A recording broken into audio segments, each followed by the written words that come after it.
All right, welcome in to the Fantasy Forecast. Today we're going to be doing an NFL 2024 mock draft. I'm here with my co-host Matt Duraldi. What's going on? All right, and without further ado, we're going to get into it. He's going to share his screen, and we're going to go down a mock draft simulator. We're going to have a couple mock trades for you that we'll talk about as we do them, and we're going to pick 1 through 24, the first round of the 2024 NFL draft. So Matt is going to kick it off for us with the first overall pick. Yeah, I think with the first pick, kind of a no-brainer. Caleb Williams going to the Chicago Bears. I think for the first time in a while, Bears have real optimism at quarterback, just at the situation kind of surrounding the team. Team looks good, line looks good, defense is solid, and they're really getting a generational prospect. So don't have to spend a lot of time on him, but excited to see really what happens. Yeah, sounds good. Slam dunk pick there for me too. I would have gone with Caleb. At 2, I'm going to take Drake May to the Washington Commanders. Very excited about him as a prospect. Big player. Could have gone Jaden Daniels as well. Could have gone JJ McCarthy, but I think Drake May is going to end up being the pick there for Washington. Yeah, I mean that was my mock as well. I think the popular thing right now seems to be leaning toward Jaden Daniels, but I think just Drake May, the tools that he has, the arm strength, he's so athletic too at 6'4" that it's really hard to pass that up. I think going into that offense with Cliff Kingsbury is a pretty good situation. He's got some good receivers. McLaurin still got it. I think Dotson will hopefully be good. You got Eckler who you can check it down to. So I'm excited. I don't know if he's going to start right away, but I think he might have to. So yeah, we'll see what happens. Yeah, don't sleep on Logan Thomas either. And I think he's going to start right away. They already traded away Sam Howell to clear the Yeah, way for Drake May as the as a starter. So I think he's going to be slotted in as QB1 from day one. yeah. No, I think they don't really have a choice. So yeah, that'll be exciting. And then at 3, I think I am going to go Jaden Daniels, but kind of the thought process behind that is one, they need a quarterback, but two, if they do go a different position, whether that's Marvin Harrison or trading back, the quarterback class next year isn't great, and the passing on the Heisman winner that a lot of scouts have extremely high on their board, I think that would just be really irresponsible as an organization that needs a quarterback. Um, I think that the person going into this system is kind of in the worst position, honestly. Their line is okay, but they have no help at receiver. So I don't know. I'm a little bit worried about him, and I think he could struggle. And I think when you watch LSU, it's like they had a top 10 offensive line. They've got 2 top 15 receivers. Like I don't know. We'll see what happens, but I don't think that's really someone that you could pass on and feel good about if especially if he ends up being even a top 15, top 20 quarterback in the league. Yeah, not at all. And I think they're going to sit and take a quarterback for sure. Like I think they're going to figure out who they're most comfortable with between him and McCarthy or Drake May, depending on who falls to them at 3. And I think that's the way they're going to go as well. So I like that pick. All right, so our first mock trade here at 4, I have the Cardinals trading down with the Vikings. I think the Vikings come up with pick 11 and with pick 23 to trade up to the 4th pick. For the purposes of this draft, that's all we're going to go over. I think there's going to be additional picks, possibly a player involved in that trade. But we're going to do a mock draft. We'll just keep it simple. That those 2 picks are going to go to Arizona, and that Minnesota is going to trade up to 4 here, and they're going to take JJ McCarthy. They need a quarterback. They just lost Cousins. They haven't brought anybody in yet to take over as the starter, and I think the reason they're doing that, the reason they traded up to get that 23rd pick from the Texans, is because they plan on moving up substantially in the draft. There's been discussion about possibly moving up to 5, but I think if they don't go up to 4, that the Giants might move to 4 and try and pick a quarterback if they decide they want to go with McCarthy. If Arizona ends up staying at the 4th pick, then I think the Chargers might trade back with the Vikings and try and generate additional draft capital. But for the purposes of this mock, we're going to have that happen here with Arizona. Yeah, I mean, a lot of people are mocking that. I could definitely see it. I think kind of the opposite of with New England. I think that Minnesota is probably the best situation that a young quarterback could go into. You've obviously got 2 stud receivers, great tight end, but really, the head coach is, an offensive guy. And, I have a lot of doubts about McCarthy. He didn't throw the ball. He averaged 200 yards per game. You know, say what you want. He just didn't really have a lot of opportunities. He looked really bad in a lot of games. He's my number, say, 5 quarterback in this draft, 5-6 range. But I think he could be successful in this role. But we'll see what happens. But at the end of the day, they need a quarterback, and I think Darnold can be serviceable, but he's obviously not really the long term answer. So, yeah, I definitely could see this happening. Yeah. You're just in denial on McCarthy. You just, after watching him in college, you refuse to believe that he's good enough to go this high. And I don't blame you. It's not like his stats Yeah, pop off the page. He isn't exactly the best thrower in any given area either, right? Like not moving left, not moving right, not staying in the pocket. Like, deep throws, intermediate throws, short throws. Like he doesn't excel beyond any quarterback in this class in any of those aspects. So, pushing him all the way up into the early first round might not be the right move, but I think that, I don't want to compare him to Zach Wilson like a lot of people have, but I do think that he does have tools for success. I think he's got the leadership. Obviously, he won a lot in college, and so I think that do you I think the Vikings are going to take a big swing on him, and assuming he doesn't go before this, right? I mean, the Vikings might even trade up and get May or Daniels in this spot if McCarthy goes earlier. that's a good point too. Do you think that JJ would start right away, or do you think they're going to let Darnold start and kind of see what happens? That's a good question, I guess. I can't imagine that they're going to make a move like this and then not play him.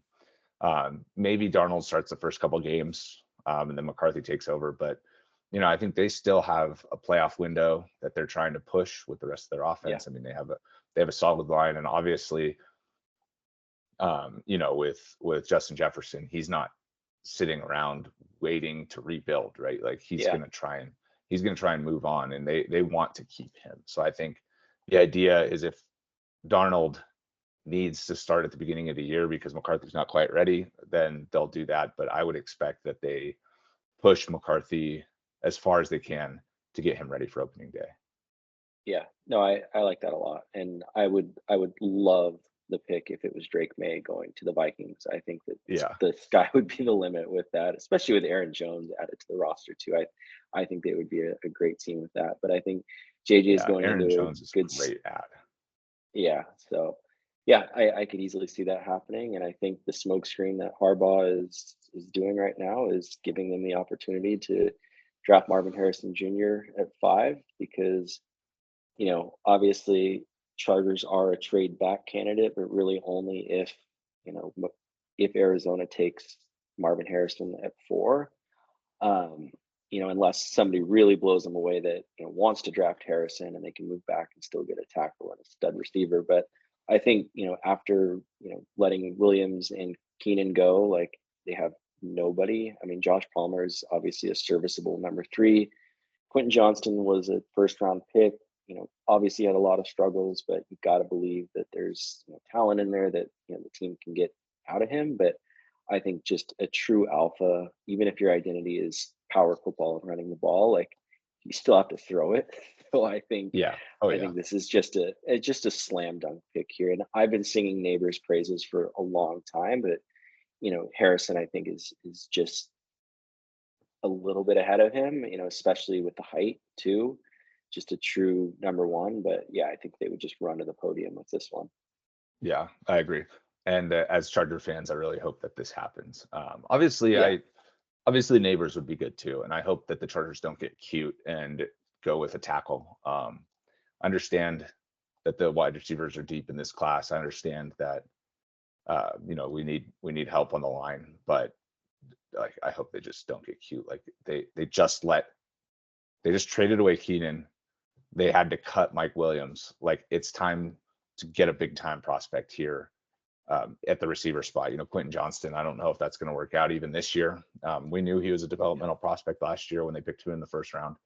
But getting a number one, getting an alpha is super important here. So I agree with that. It's So just moving, it's just such a shame that they passed on Jordan Addison, because I think that would yeah, just be a perfect complement if they had him and Harrison next yeah, year. But I digress. yeah. I agree with that too. I mean, like Quentin Johnston, they were trying to replace the Mike Williams role, right? They're trying to replace a big outside receiver instead of just picking the best receiver in the draft class and Yeah. looking beyond your overall weaponry that you had at the current time. So it's unfortunate, but hopefully Quentin Johnston continues to develop and they are able to pair him with Harrison, and maybe they get have Palmer play in the slot. All right, so moving down to the Giants, I'm going to take Malik Neighbors here. We kind of just talked about him quite a bit in the Marvin Harrison context. His workout yesterday was ridiculous. 42-inch vertical, Yeah. 4.35 40. There was a lot of discussion that I saw on talk radio and on cable that was just like, is Marvin Harrison hurting himself by not participating in a pro day, not working out because Neighbors was looking so good. I don't think that's going to be the case, but still, I think Neighbors cemented himself as a top 10 pick and possibly even higher than this, depending on if Minnesota doesn't go up and trade. So Yeah. I don't think we need to talk much more about this. We can kind of move on to Tennessee. Yeah. And I think for Tennessee, the pick is obvious. I think in 99% of mock drafts I've seen and listened to, the play is Joe Alt here, left tackle, absolute monster. I think he's 6'8", 6'9", just complete mountain. Underrated athlete. I guess growing up he played quarterback, linebacker, tight end, like a bunch of different positions. It's really new to left tackle. And I think, Tennessee signing Calvin Ridley, they don't really need to draft a Dunze here. They need help on the line.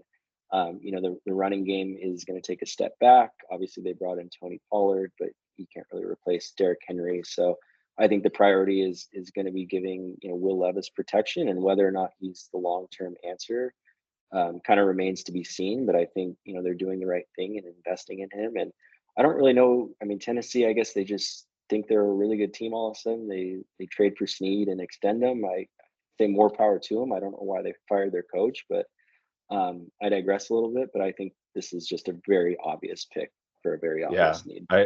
I think Tennessee's in a very good spot. When anytime you have your quarterback on a rookie deal, you're able to spend, right? That's why they can pay Yeah. Snead.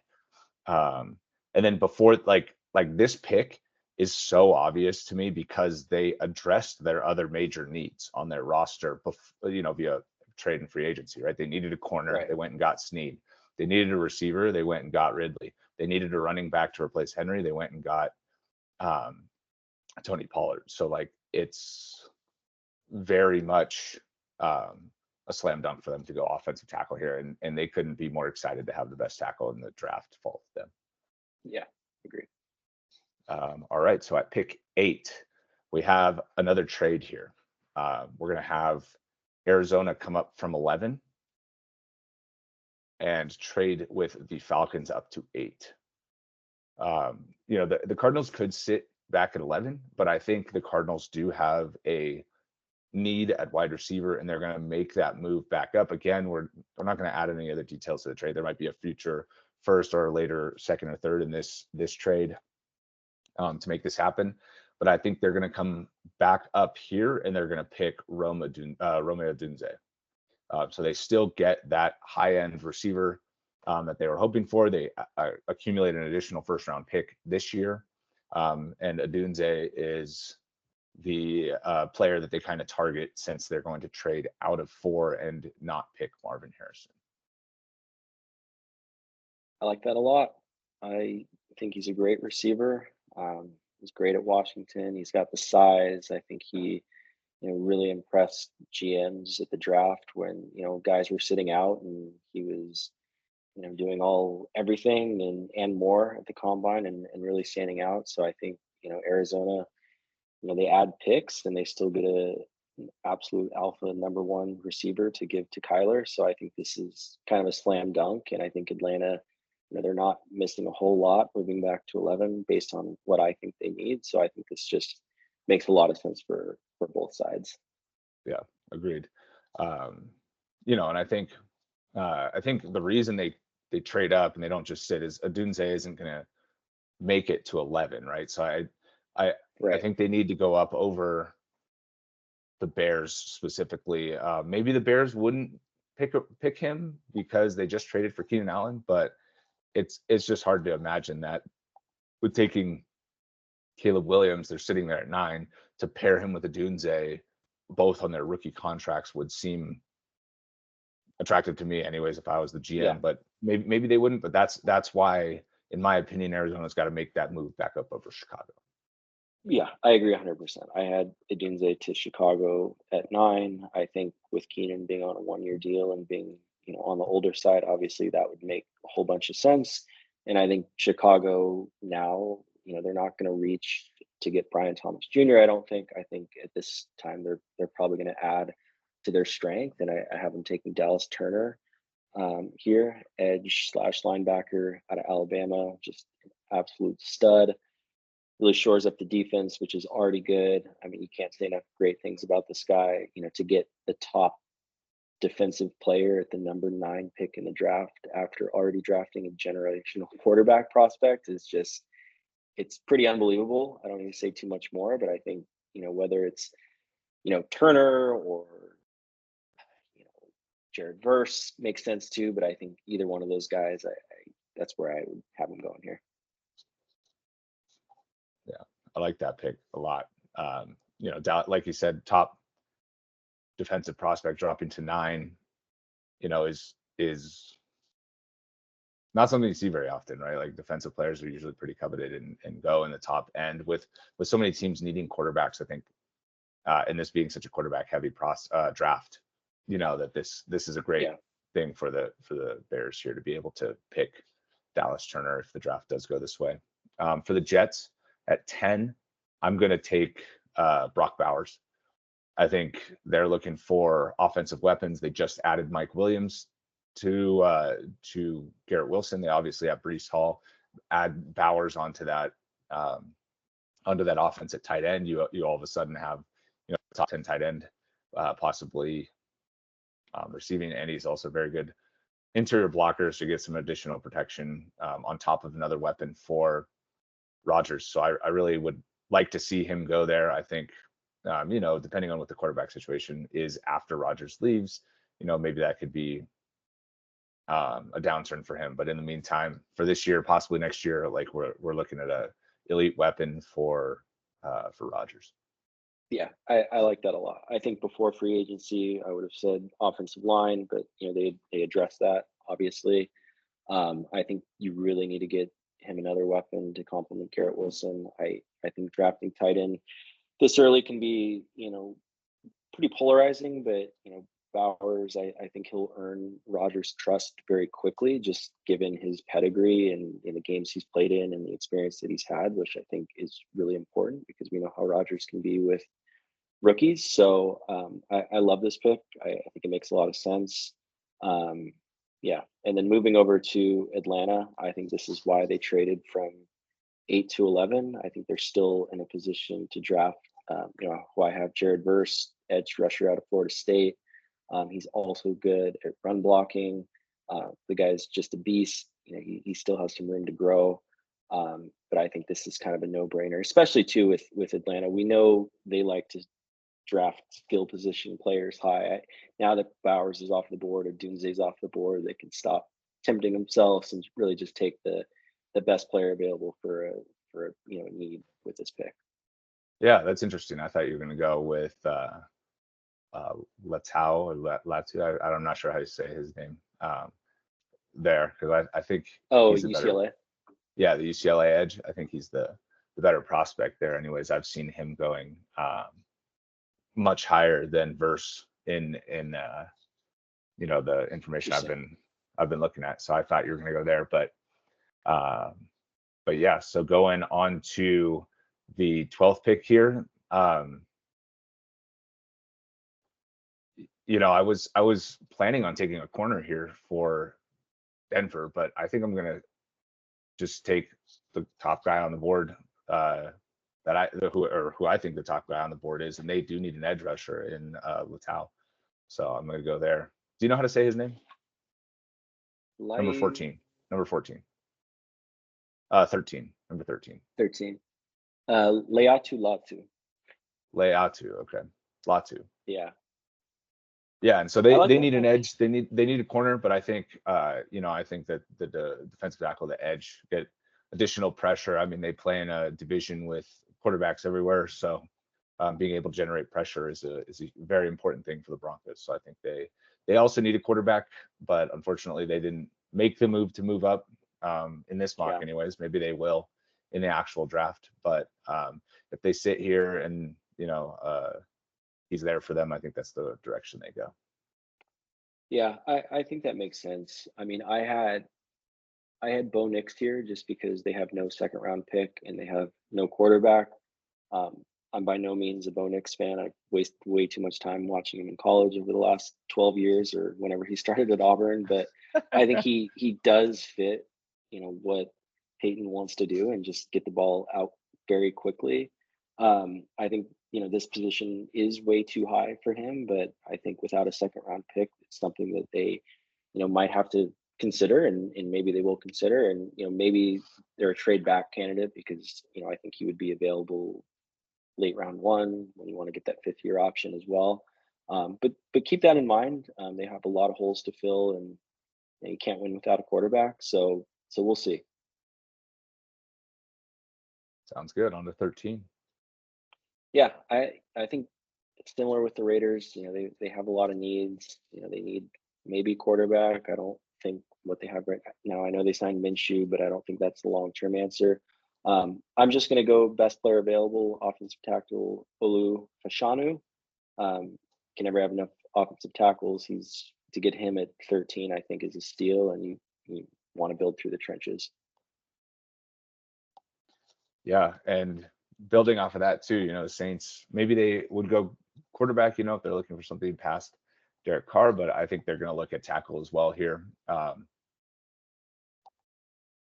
They need, like you said, can never have enough tackles. They need to protect Carr, and so I think they're going to go with Fuaga here at 14. Exactly who I had too. Love the pick. Okay, Indianapolis. This is a team I'm really excited about. Just Anthony Richardson coming in Yep. to year two. Hopefully he can stay healthy. Shane Steichen offense. Um, I think they're going to be awesome, and I think he's going to be awesome. I do think they They need a re-signed wide Michael receiver. Pittman too. That was clutch. Yeah, they re-signed Pittman. Jonathan Taylor is a stud. The slot kid from North Carolina, Downs. I think he can be a good number three. I was tempted to go wide receiver here, but they do have a big need at cornerback. And I think here, you have your top pick in corner, whether that's Quinyon Mitchell, Terrion Arnold. A lot of people that I've been listening to have Mitchell over Arnold, so I'm going to go with him here. I don't think you can go wrong either way. I know the argument for Arnold is he's obviously playing against much better competition, but that was kind of the same Sauce Gardner argument when he was on Cincinnati, and we see how that worked out. Obviously, Stingley is a stud who was picked ahead of him, but the point I'm making is, people I trust, in the tape that they've watched on him as well. I think either way you can't go wrong, but I think that's just addresses a big need here. Yeah, I think Quinyon Mitchell is the way to go there. If the Broncos, who also need a cornerback, decide to go in that direction at 12. Maybe they trade back like you said, but they decide to go cornerback at 12. I think they'd take Quinyon Mitchell, so I think this is a good pick here for them.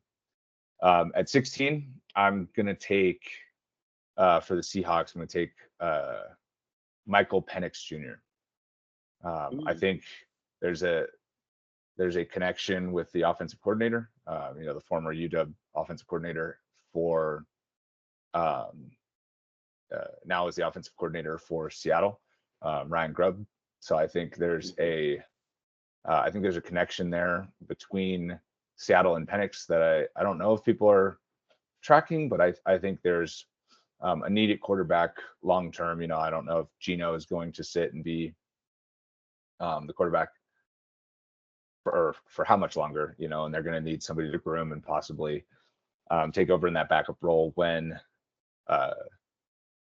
they move off Lock. So I think they're going to go quarterback here. I don't know if that's something that is a surprise. I know you said you thought Bo Nix was going to go earlier, but I think I personally think Penix is the pick here.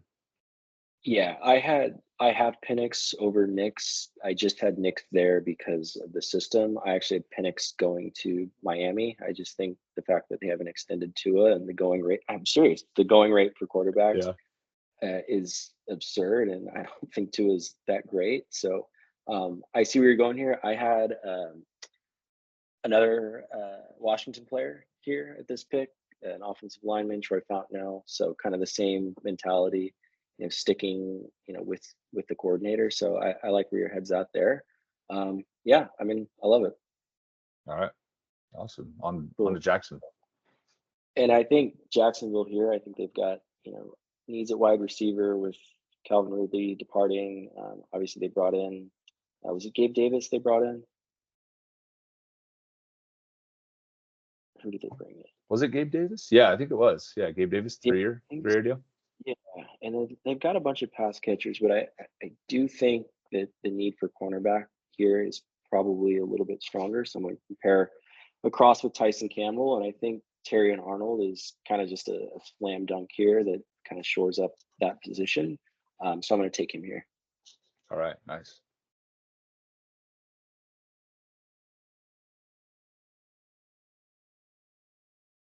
All right, so going down to the Bengals pick here. With Joe Burrow getting hurt last year, that was tough for them. But I think that their offense is in a good spot. Obviously they lost Mixon, which wasn't. I don't know if that's super hurtful or not. I mean, I know he scores a lot, but I think they're going to be able to replace that production. And they still have Chase, they still have Burrow. So I think the offense is going to be in a good position. They're going to look to try and bolster the defense here with this pick. That's what I would expect them to do. So I'm going to take a tackle here with Johnny Newton from Illinois. I think he's the best tackle left in the draft, and I think that's going to be what they try and do is build up that defensive line in the first round a little bit. Okay, I like that. I had a completely separate mentality. I had him taking Brian Thomas Jr. and then either trying to flip T. Higgins in a trade or just having the best three wide receivers maybe in NFL history on the same field. But I think the time is obviously limited with Higgins one way or the other, just because you have to pay Chase. And I think, Brian Thomas would probably be the 1 or 2 in last year's draft class, just a freak athlete. So that's kind of where my head was at. But I like where you're going with Johnny Newton there. Yeah, I mean they just franchise tagged T. Higgins, right? So they're going to keep him, right? And they signed Trent Brown onto the offensive line, so I don't think they're going to go offensive line there with the first round pick. Anyways, I think they have a need on defense. They need a tackle.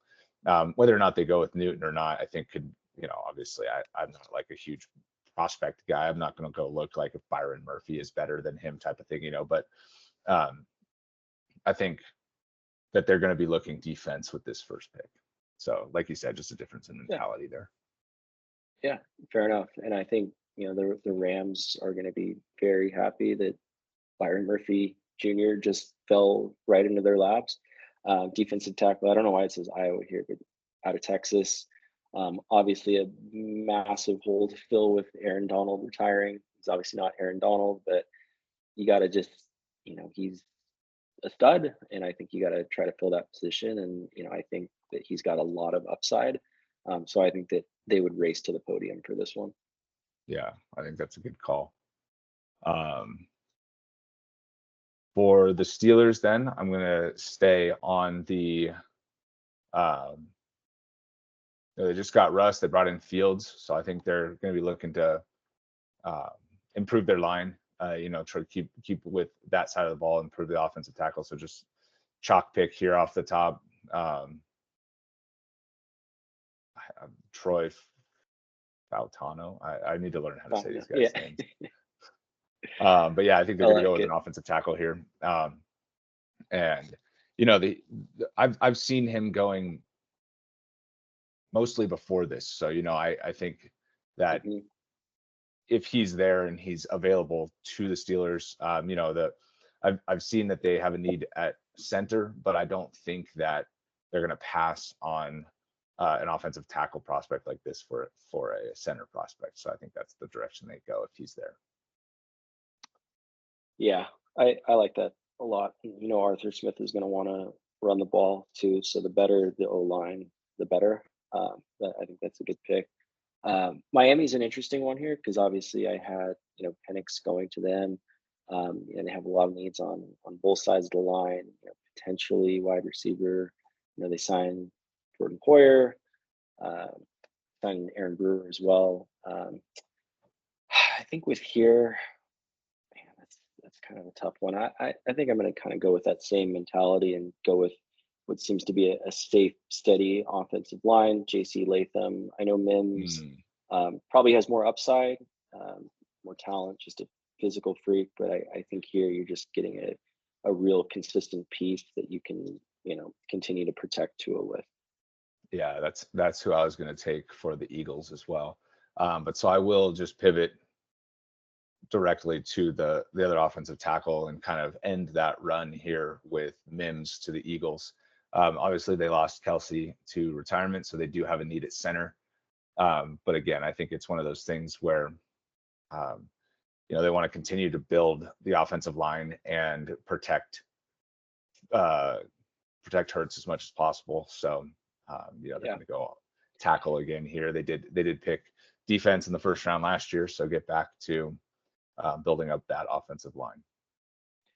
I like the pick. I had Jackson Powers Johnson just because that would, kind of be a direct Kelsey replacement. But we've seen with the Eagles drafting these kind of upside athlete linemen, trench guys, and I think Mims is kind of the perfect side. And I think their identity is a good O line. So as much as they need cornerback here, and I could see them going cornerback pretty easily, I think that's a good pick.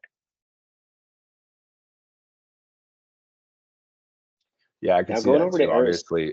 Obviously, they need help on the back end on the defense, right? They were terrible last year after kind of gutting their defense. So it's good to see, that they could easily go corner here. Yeah. Arizona, this one's interesting because they obviously traded up to get Odunze, and I didn't think that Brian Thomas Jr. would be on the board at this point. I don't think that they would double dip here. I think that they would go defense. I think they need an edge rusher. I know Chop Robinson has some question marks, but I think just the talent, I think that would be a good fit here. So I'm going to go with him.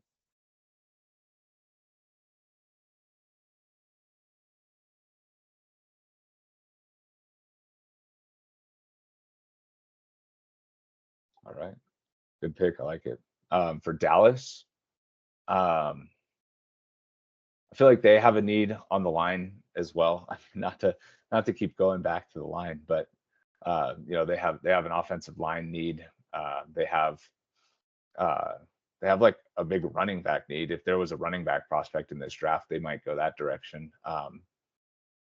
Maybe a little corner help, but I think just they need help all of the offensive line. So and a lot of the top end linemen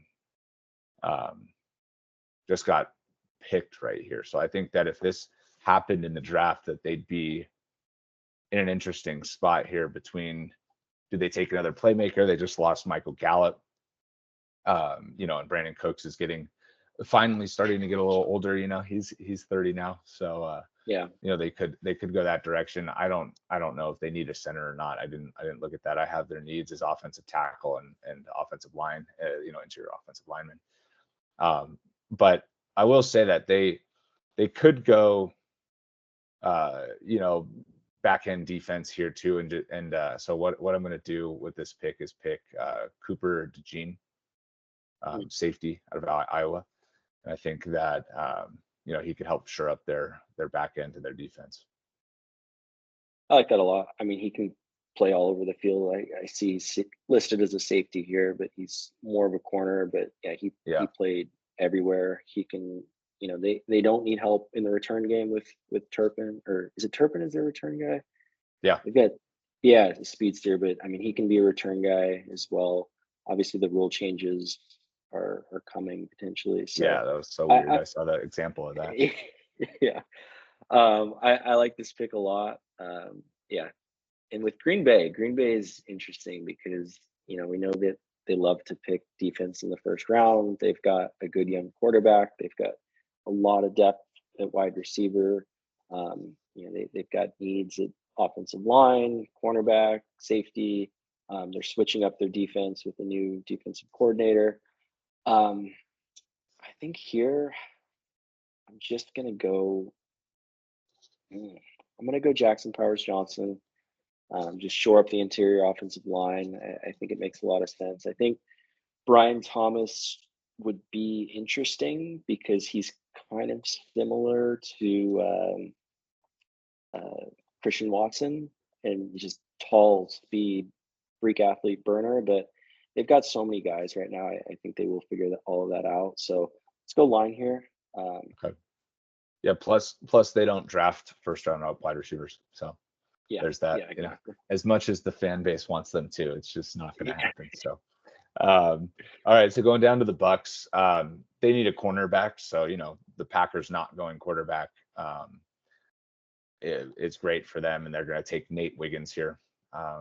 You know, top end corner prospect from Clemson, and they'll be very happy to bring him on board. Love it. And then Arizona with just a bunch of luxury picks. Gosh, I